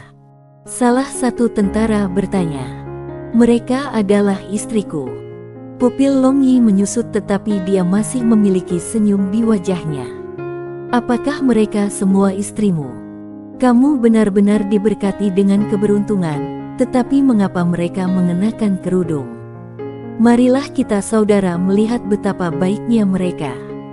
Seorang prajurit dengan tatapan asteris melangkah maju dan hendak menghidupkan kerudung Wu Shuang. Tangan prajurit ini terkulai ketika Long Yi menatapnya. Kamu harus tahu bagaimana harus bersikap dan berhenti saat kamu masih di depan. Aku memberimu roti panggang tetapi kamu menolak, hanya untuk minum kehilangan. Siapa lagi yang bisa kamu salahkan untuk hal ini selain diri kamu sendiri?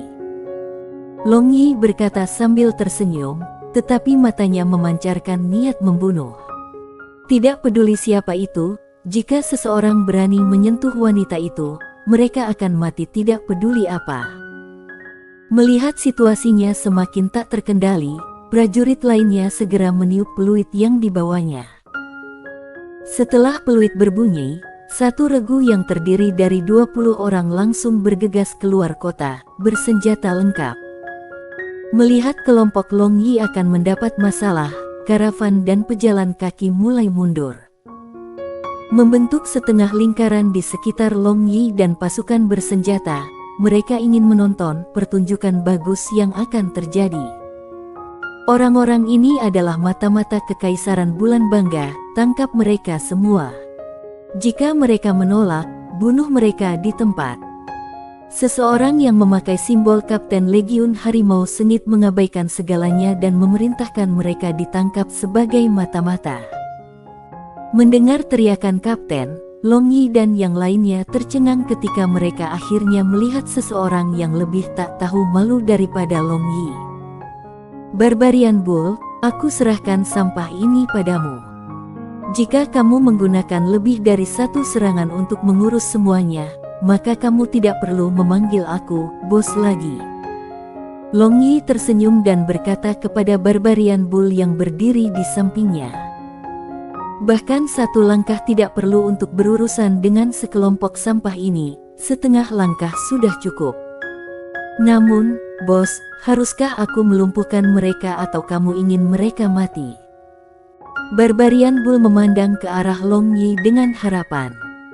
Mengingat adegan ketika dia benar-benar memusnahkan kelompok badai angin Windstorm, Barbarian Bull merasa bersemangat untuk mengamuk lagi. Lakukan sesukamu. Long Yi mengangkat bahu dan menjawab. Dia percaya bahwa Long Zhan akan berterima kasih kepada Long Yi karena membantunya untuk menyingkirkan beberapa sampah di pasukannya. Kapten itu sebenarnya orang dengan penilaian yang baik. Namun, ketika Long Yi mematahkan tangan iparnya, amarah mengaburkan penilaiannya dan dia buru-buru memerintahkan penangkapan kelompok Long Yi. Dia akhirnya kembali sadar ketika mendengar perintah Long Yi untuk Barbarian Bull. Melihat ekspresi Long Yi, dia menyadari bahwa Long Yi adalah orang yang tidak akan peduli jika mereka adalah Legion Harimau Sengit atau Legion Sikchet apapun, dia tidak akan takut kepada mereka sedikit pun. Terlebih lagi, ketika dia melihat mata Barbarian Bull yang haus darah, dia tidak bisa menahan perasaan tidak nyaman. Kapten itu ingin mencari cara lain untuk menyelesaikan ini, tetapi yang mengejutkannya, Barbarian Bull tertawa dan maju 2 langkah. Dengan satu gelombang dari tinjunya, pasukan kecil yang terdiri dari 20 orang dikirim terbang seketika. Jeritan mereka bisa terdengar dari 1 mil jauhnya saat mereka dikirim terbang oleh Barbarian Bull. Namun, jeritan ini tidak berlangsung lama karena kepala mereka hancur berkeping-keping segera setelah itu dan materi otak merah putih tersebar di sekitar. Barbarian Bull bertepuk tangan dengan jijik. Jika dia harus menggunakan aturan Greenstone untuk menangani tumpukan sampah ini, itu benar-benar akan menodai nama perkasa dari senjata ilahi. Melihat metode Barbarian Bull yang tanpa ampun, kerumunan yang melihat itu tertegun konyol dan mulai berteriak tanpa henti. Mendengar teriakan kawan-kawan mereka dan para pengembara di luar tembok, para prajurit yang ditempatkan di kota benar-benar membunyikan alarm yang hanya akan digunakan jika terjadi serangan terhadap kota. Sebuah kontingen besar pasukan yang ditempatkan di tembok kota bergegas keluar dan mengambil posisi mereka. Formasi pertempuran besar. Long Yi mencibir. Dia benar-benar mengabaikan busur dan anak panah yang menunjuk ke arah mereka. Adapun beberapa penyihir muka di tembok kota, mereka lebih berguna daripada kentut. Pada saat ini, sebuah tim mengenakan baju sirah muncul di tembok kota. Mereka dipimpin oleh seorang pria besar yang mengenakan baju sirah Fierce Tiger Legion. Seluruh tubuhnya benar-benar tertutup dengan baju sirah, dan hanya matanya yang terlihat dari luar. Apa yang terjadi di sini? Jenderal ini bertanya kepada tentara yang ditempatkan di dinding dengan suara seraknya. Seseorang segera memberinya laporan terperinci tentang kejadian yang baru saja terjadi di luar tembok. Jenderal tertegun sejenak sebelum melihat sekeliling. Suaranya pecah saat bergumam, "Ini sebenarnya dia." Bab 380. Sejenak, Long Yi mengangkat kepalanya dan mendongak seolah-olah dia berhasil merasakan sesuatu. Bibirnya melengkung ke atas dan cahaya melintas di matanya saat senyum penuh makna muncul di wajahnya. Semuanya berhenti. Menatap kelompok Long Yi, Jenderal langsung berteriak dengan suara seraknya saat dia melompat turun tembok kota bersama dengan pengawalnya. "Jenderal." Para prajurit yang mengelilingi Long Yi segera memberi hormat jenderal dengan hormat ketika mereka menarik senjata mereka. Long Yi memandang jenderal ini dengan geli dan berkata sambil tersenyum, "Kita bertemu lagi." Jenderal ini menganggukkan kepalanya dan pandangannya menyapu melewati Long Yi. Pandangannya lebih lama pada Leng Yuyu dan Barbarian Bull dibandingkan dengan yang lainnya. "Kalian semua, ikut aku," Jenderal berkata dengan acuh tak acuh. Setelah selesai berbicara, Jenderal berbalik dan memimpin kelompok Long Yi ke rumah penguasa kota di dalam kota. Secara umum, rumah penguasa kota di kota yang ditaklukkan akan ditempati oleh perwira militer berperingkat tertinggi di komando pasukan yang ditempatkan di kota. Melihat jenderal ini membawa mereka ke rumah penguasa kota, Long Yi dan kelompoknya berasumsi bahwa ia adalah perwira militer berperingkat tertinggi di kota tingkat pertama ini saat ini. Saat dia memasuki aula mewah, Jenderal memerintahkan petugas untuk menuangkan teh untuk Long Yi dan yang lainnya. Setelah pelayan pergi, Jenderal melambaikan tangannya, memberi isyarat agar orang-orang di aula juga pergi. Melihat semua orang telah pergi, Jenderal duduk di sofa sambil menatap Long Yi. "Apa yang harus aku memanggil kamu sekarang?" Long Yi tersenyum dan menatap mata Jenderal ini. "Ketika tidak ada orang lain di sekitar, kamu bisa memanggilku Halei." Ketika dia berbicara, sedikit fluktuasi dapat dideteksi oleh Long Yi di mata Jenderal ini. Saat kata-kata Halei keluar dari mulut Jenderal, Leng Yuyu dan Barbarian Bull terkejut. Pada saat yang sama, mereka mengangkat penjaga ketika mereka menatapnya dengan waspada. Long Yi tertawa terbahak-bahak dan berkata, "Halei, Halei, kamu akhirnya mengakui identitasmu. Aku benar-benar tertarik pada bagaimana kamu berhasil melarikan diri dari kota hilang pada saat itu." Mengangkat helmnya dengan salah satu tangannya, Halei menunjukkan wajahnya kepada kelompok itu. Alih-alih melihat wajahnya yang familiar, Long Yi hanya berhasil melihat bahwa wajahnya ditutupi dengan syal hitam. Hanya mata dan mulutnya yang terlihat dari luar. Mengambil cangkir tehnya di samping, dia mengangkatnya ke mulut dan perlahan-lahan meneguk. Tiba-tiba ada sedikit udara dan keanggunan dalam sikapnya yang berhasil mengejutkan Long Yi.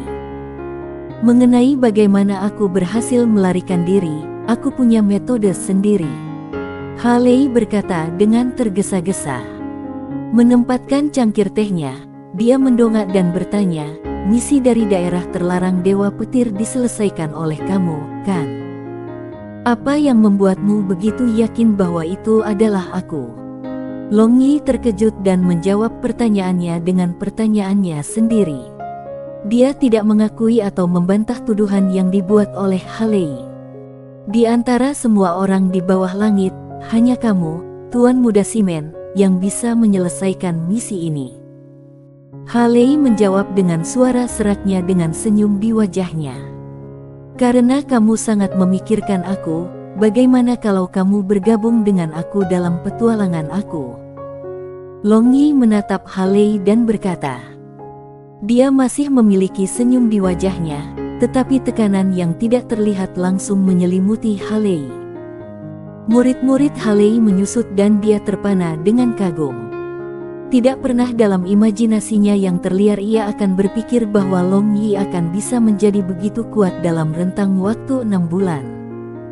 Dia hanya tidak melihat Long Yi selama 6 bulan. Dalam 6 bulan ini, bahkan Halei sendiri tidak berhasil melakukan banyak hal. Bagaimanapun, Long Yi mampu meningkatkan kekuatannya secara eksplosif. Hanya aura yang tumpah dari tubuhnya sebanding dengan makhluk terkuat di benua ini. Beruntung bagi Halei, Long Yi segera menarik auranya yang menyelamatkan Halei dari dipermalukan di depan seluruh kelompok mereka. "Tuan Muda Simen pasti bercanda," Halei dengan canggung tersenyum. Jelas, dia tidak mengira Long Yi akan mengucapkan kata-kata seperti itu. "Aku tidak bercanda, kamu bisa memikirkannya. Kamu adalah orang yang bijaksana, dan orang yang bijaksana harus memiliki wawasan yang cukup untuk memikirkan masa depan," kata Long Yi sambil tersenyum. "Apakah ada orang yang bisa melihat hasil perang ini? Pemenang dan pecundang perang ini masih belum diketahui." Halei tertawa. Matanya menunjukkan bahwa ia curiga pada Long Yi. "Karena memang begitu, aku tidak akan memaksamu.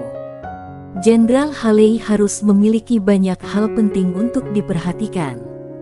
Dengan demikian, kami tidak akan merepotkan kamu lagi. Aku kira ini adalah tempat kami berpisah." Long Yi berdiri dan menatap Halei. "Lalu, aku juga tidak akan memaksa Tuan Muda Simen untuk tinggal. Tuan Muda Simen, bon voyage." Halei berdiri untuk mengirim kelompok Long Yi pergi.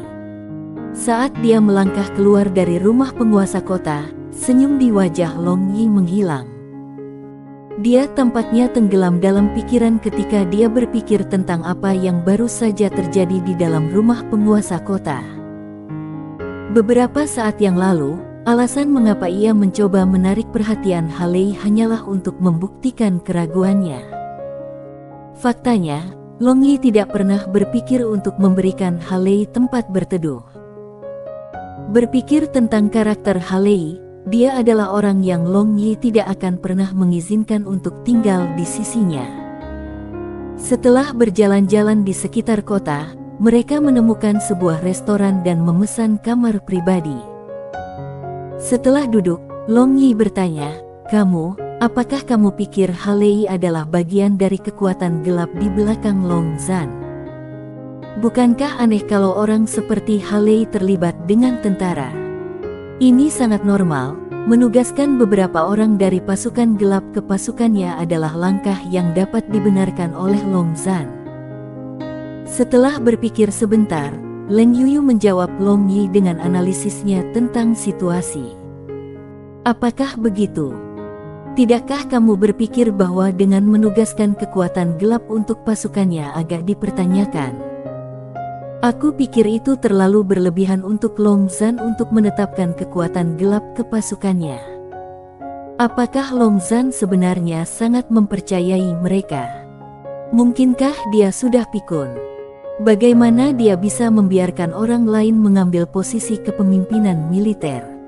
Long Yi berkata ketika matanya berbinar seolah dia menemukan beberapa petunjuk. Masuk akal juga seperti itu.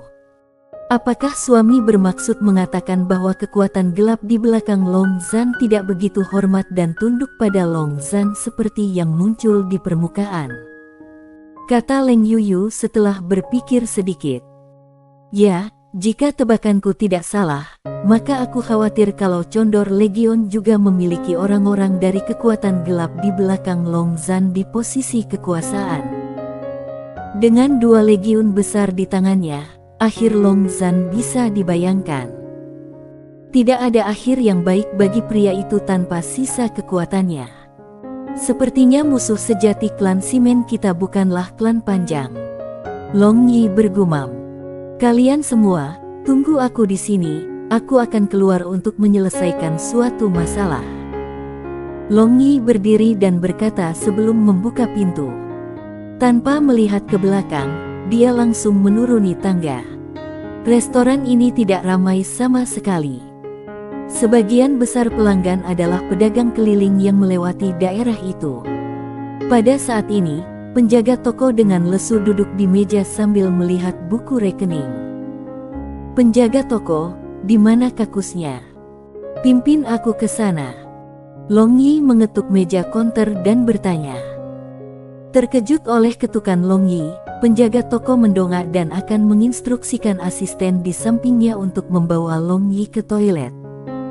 Dia baru saja akan membuka mulutnya ketika dia melihat bahwa Long Yi membuat gerakan aneh dengan tangan yang dia gunakan untuk mengetuk meja. Meskipun dia terkejut, penjaga toko berhasil menjaga ekspresi tenang di wajahnya saat dia berdiri. Penjaga toko segera menyanjung Long Yi sambil melanjutkan, "Tuan muda, tolong ikuti aku, kakus ada di halaman belakang." Penjaga toko membawa Long Yi ke halaman belakang dan setelah memindai area untuk memastikan tidak ada orang, dia membuka pintu yang menuju ke ruang kerja. Setelah menendang vas bunga ke kiri dan ke kanan, dinding ajaib berbentuk kipas yang tersembunyi di depan mata terbuka dengan tenang. Skynet nomor 3880 menyapa Tuan Muda. Setelah memasuki ruang rahasia, penjaga toko segera berlutut dan dengan hormat menyambutnya. "Naik, apakah ada informasi untuk aku?" tanya Long Yi. "Ya, tolong tunggu sebentar, Tuan Muda." Penjaga toko langsung merasa di dalam kotak yang ada di sudut ruang rahasia. Setelah mengobrak-abrik sebentar, penjaga toko mengeluarkan 2 gulungan bambu tebal yang disegel.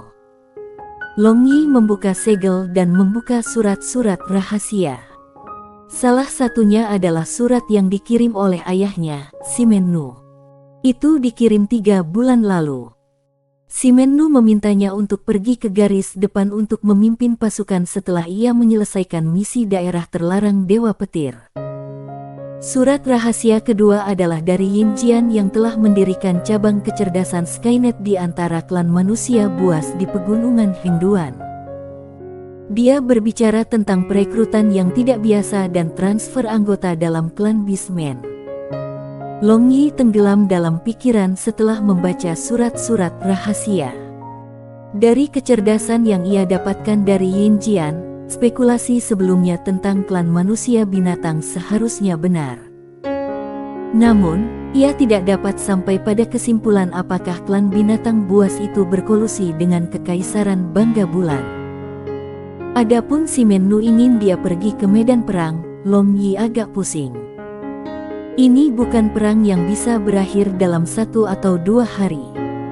Jika dia pergi ke medan perang, maka masalah pergi ke dataran Huangmang akan terseret tanpa batas. Namun, Beitang Yu dan sudah dewasa sepenuhnya dan batalion tak tertandingi baik-baik saja di tangannya. Tidak ada perbedaan jika komandan mereka adalah Beitang Yu atau Long Yi. Selain itu, situasi di batalion tak tertandingi saat ini stabil, dan Long Yi tidak perlu melibatkan diri dengan perang. Selama mereka melanggar garis pertahanan Yatesiana Kekaisaran Bangga Bulan, perang akan menuju akhir. Langkah selanjutnya adalah membagi kue antara Kekaisaran Naga Kekerasan dan Kekaisaran Nalan. Namun, melanggar garis pertahanan Yatesiana adalah masalah lain dengan sendirinya. Konsumsi pengeluaran militer dan perlengkapan militer selama perang tidak sedikit. Semakin lama penundaan, semakin besar kerugian untuk Kekaisaran Naga Kekerasan dan Kekaisaran Nalan. Selain itu, mereka sudah memasuki musim dingin, dan karena Proud Moon Empire terletak di utara, cuaca menjadi sangat dingin. Cuaca ini tentu saja tidak cocok untuk para prajurit dari Kekaisaran Naga Keras dan Kekaisaran Nalan. Jika para prajurit jatuh sakit karena kondisi cuaca, mereka akan berada dalam masalah besar. Setelah berpikir sebentar, Long Yi menulis 2 surat rahasia dan menyegelnya sebelum menyerahkannya kepada penjaga toko. Long Yi menginstruksikan penjaga toko untuk mengirim surat masing-masing ke Soaring Dragon City dan Hengduan Mountain. Sepertinya dia harus pergi ke garis pertahanan Yatesiana dan melihat situasinya. Dalam skenario kasus terbaik, Long Yi akan dapat menembus garis pertahanan dan membawa perang ke penutupan cepat. Namun, jika mereka terjebak dalam kebuntuan, Long Yi memutuskan untuk pergi ke dataran Huangmang terlebih dahulu. Setelah melewati 2 surat ke penjaga toko, Long Yi meninggalkan ruang rahasia dan kembali ke ruang pribadi restoran. Ketika dia sampai kembali, piring sudah disajikan dan sisa kelompok sedang menunggunya sehingga mereka bisa mulai makan. Setelah mereka makan dan minum sepuas hati, kelompok Long Yi meninggalkan restoran. Pada saat mereka meninggalkan restoran, langit sudah gelap dan angin dingin berhembus ke wajah mereka. Cuaca dingin perlahan mulai mereda saat perang melaju ke tahap selanjutnya. Sudah malam. Bagaimana kalau kita menginap di sini? Kata Long Yi. Tidak ada keberatan dengan rencananya karena Long Yi adalah penembak tembakan dari grup. Setelah menanyakan alamat Phoenix Inn, Long Yi memimpin semua orang menuju penginapan itu sementara dia memikirkan wajah heroik dan cantik Ye Feng. Sudah lama sekali sejak dia pergi ke Flames Mountains bersama Phoenix Matriarch. Long Yi tidak tahu apakah mereka sudah kembali ke Phoenix Inn. Akan lebih baik jika mereka sudah kembali, karena Long Yi benar-benar merindukan gadis itu. Setelah memasuki Phoenix Inn, Long Yi meminta 3 suite mewah. Karena tempat ini dianggap sebagai zona perang, bisnisnya tidak berjalan dengan baik. Melihat bahwa ada seseorang yang akan meminta 3 suite mewah, wajah manajer itu tersenyum lebar ketika dia menyambut mereka di penginapan. "Manajer, aku ingin tahu apakah matriark dan nona tertuamu kembali setelah mengurus barang mereka?" Long Yi tiba-tiba bertanya. Manajer ini tercengang dan menatap Long Yi. Dia segera diejek, "Masalah-masalah matriark dan Miss Sulung, bagaimana kita, para pelayan ini, bisa terlibat dengan mereka?" "Hehe, kamu tidak perlu khawatir, aku punya hubungan yang sangat istimewa dengan rindu keluargamu." Long Yi tersenyum dan membuat gerakan tangan diam-diam diajarkan kepadanya oleh Yu Feng. Mata manajer ini bersinar dan ekspresinya berubah ketika dia merendahkan suaranya. "Matriark sudah kembali beberapa bulan yang lalu, tetapi tidak ada berita tentang nona." Alis Long Yi terangkat, dan dia menganggap bahwa manajer ini tidak berbohong. Setelah mendengar bahwa Yu Feng tidak kembali, dia mengangguk dan memimpin semua orang ke atas. Phoenix Matriark kembali tetapi tidak pada Yu Feng, bagaimana mungkin? Mungkinkah sesuatu terjadi padanya? Setiap suite mewah memiliki 3 kamar terpisah. Tak perlu dikatakan bahwa suite pertama milik Long Yi dan Barbarian Bull. Yang kedua adalah untuk Leng Yuyu dan Feng Ling, dan yang terakhir adalah untuk Wu Shuang, Sibi, dan Nalan Ruyue. Namun, orang yang dimaksud adalah Long Yi. Bagaimana mungkin dia bisa memilih untuk tinggal bersama Barbarian Bull dan bukan gadis-gadis? Masalahnya adalah kamar mana yang akan dia pilih dan gadis mana yang akan dia pilih. Ketika gadis-gadis itu tenggelam dalam pikiran mereka sendiri, Long Yi telah berendam di bak mandi besar di kamar mandi yang sama besar di kamarnya. Dia sedang beristirahat di bak mandi dengan mata terpejam. Uap di dalam ruangan membuat wajah tampan Long Yi tampak sangat kabur dan tidak jelas. "Karena kamu di sini, keluarlah." Long Yi tiba-tiba membuka mulutnya. Bersambung.